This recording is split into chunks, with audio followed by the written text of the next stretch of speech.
गई थी। एक जगह कोई महात्मा कथा कर रहे थे, तो वहीं पड़ोस में एक श्रीमंत रहते थे।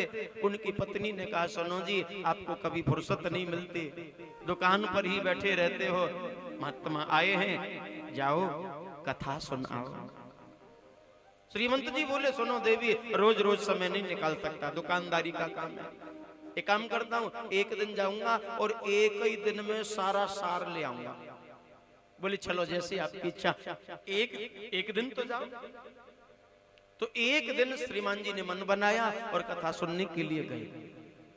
जैसे ही पंडाल में पहुंचे, लेकिन तब तक कथा शुरू नहीं हुई थी, वो पहले ही पहुंच गए। अब बड़े आदमी थे, धनवान थे, और जब बड़े आदमी आते हैं तो उनकी आवजी भी करनी पड़ती है, उनका सम्मान भी लोग करते। गद्दे चद्दर बिछे हुए थे, लोग व्यवस्था बना रहे थे, और तभी श्रीमान जी पहुंच गए। तो लोग करने लगे, कहने लगे, आइए आइए आइए।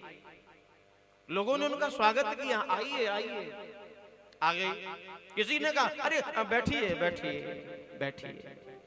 आकर के बैठ गए, लेकिन जैसे ही बैठे थोड़ी देर में ही उनको नींद आ गई।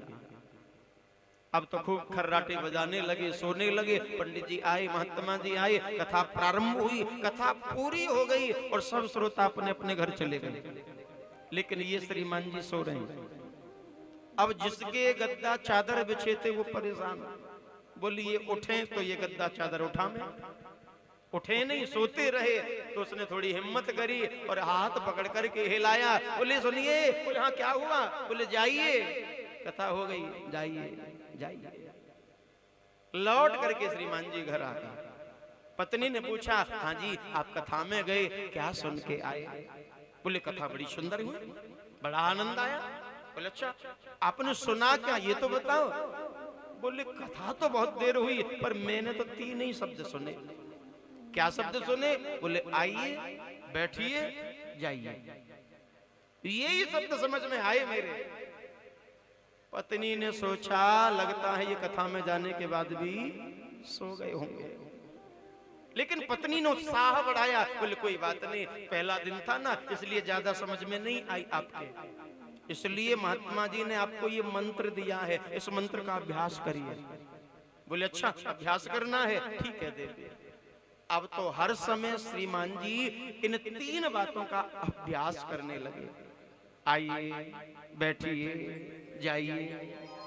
अब अभ्यास में, आदत में इतना आ गया ये शब्द कि जब भी बैठे बस यही शब्द बोले, खाते पीते भी यही शब्द, सो में तो भी यही शब्द। एक दिन रात में श्रीमान जी सो रहे थे। जैसे ही रात हुई, ये सो रहे थे, और उसी रात इनके घर में एक चोर घुस गया। लेकिन जैसे ही चोर घुसा तो इनका तो अभ्यास चल रहा था, और अभ्यास में वही शब्द बोल रहे थे, आइए आइए। और इन्होंने जैसे ही कहा कि आइए, चोर घबरा गया। बोले इसने मुझे देख लिया, इसने देख लिया, ये पकड़ेगा, लोगों पे पिटवाएगा। चोर ने सोचा अब ज्यादा अंदर नहीं घुसूंगा, इसलिए यहीं से लौट चलता हूं। और जैसे ही चोर मुड़ा, इन्होंने अभ्यास का दूसरा शब्द बोल दिया। बोले बैठिए बैठिए। चोर समझ गया, बोले ये तो बैठने के लिए कह रहा है, ये नहीं मानेगा, ये छोड़ने वाला नहीं है। चोर घबराया, बोले आज पकड़ लिया तो लोगों में मेरी पहचान हो जाएगी, लोग फिर रोज मुझे पकड़ेंगे, रोज मारेंगे। इसने क्या किया? बोले इससे क्षमा मांग लेता हूँ। तो जितना भी रुपया पैसा कहीं से चुरा करके लाया, सब निकाल करके इसके पैरों में रख दिया। बोले श्रीमान जी आज क्षमा कर दीजिए, आज छोड़ दीजिए, आपके घर में कभी नहीं आऊंगा। और ये सब क्रिया हुई तो इसने तीसरा शब्द भी बोल दिया। बोले जाइए जाइए जाइए। चोर चला गया। लेकिन प्रातः काल हुआ तो उस घटना का पता श्रीमान जी को चला। पत्नी ने आके पूछा क्या हुआ?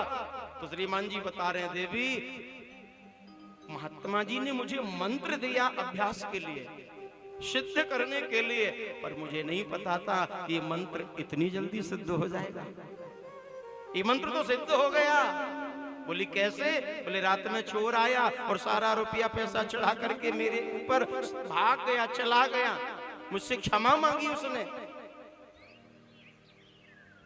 तो पत्नी कह रही है, वाह प्रभु, मनी मन में सोच रही है कि आप भगवान की सच्ची कथा में गए और ये झूठे मंत्र ले आए, तो दुनिया का एक चोर आपके समर्पित हो गया।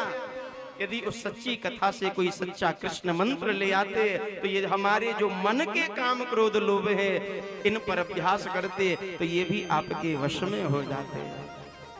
कथा का एक एक शब्द कितना प्रभावशाली है। ये झूठे शब्द आइए बैठिए जाइए, इन पर जब रिसर्च की, अभ्यास किया तो दुनिया का चोर चरणों में गिर गया। और जब सच्चे शब्दों पर, सच्ची कथा पर अभ्यास करेंगे तो ये काम क्रोध लोभ मोह जो हमारे शत्रु चोर हैं ये